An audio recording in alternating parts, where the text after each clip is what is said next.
Well, South Africans go to the polls in May. This weekend, the ANC is in Limpopo, rolling out its provincial manifesto. President Cyril Ramaphosa is hosting a gala dinner in Thohoyandou, which is where we find our reporter Moloko Moloto.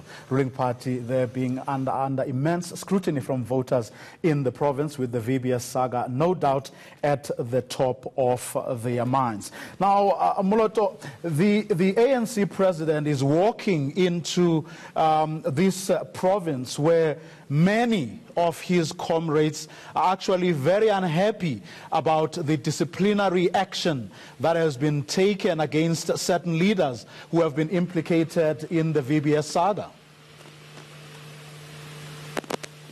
That is very correct, Vuyo. The African National Congress, not only in this province of Limpopo, because the VBS scandal has been a national issue. So it's been on a back foot over the past few months since it emerged that some of the municipalities in the country have deposited unlawfully money into the VBS bank. And of course, in this province, two senior leaders, the deputy chairperson of the ANC, Florence Razilani, who was the mayor of the Vembe district municipality. This is where we are in Thohoyandou. She was implicated in that damning report by Advocate Terry Mutau, but also the name of the treasurer in the province, Denim Caesar, was also mentioned. And as a result, we saw the ANC nationally, its Integrity Commission, taking a decision that the two must step aside, which means they are no longer involved in the affairs of the ANC in the province. But that has begun to divide members of the African National Congress. We saw this week the ANC's Peter Mokaba region, which includes Polokwane, taking a decision that the two must be reinstated, saying that they cannot be told to step aside forever. In fact, they also even insisted that the ANC must take them through a disciplinary hearing so that the matter can be finalized. However, in the meantime, they are saying that they must be reinstated in their positions.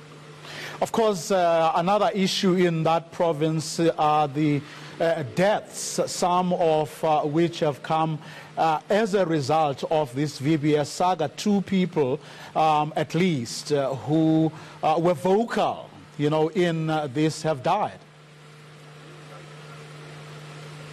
In fact, Vuyo, the number of people who were killed, those who have been very vocal about that VBS scandal, is now standing at 3. You'd remember that sometime in November, one councillor in Tubatse, or Fetahomu Tubatse local municipality in the town of Beggersford, he was gunned down.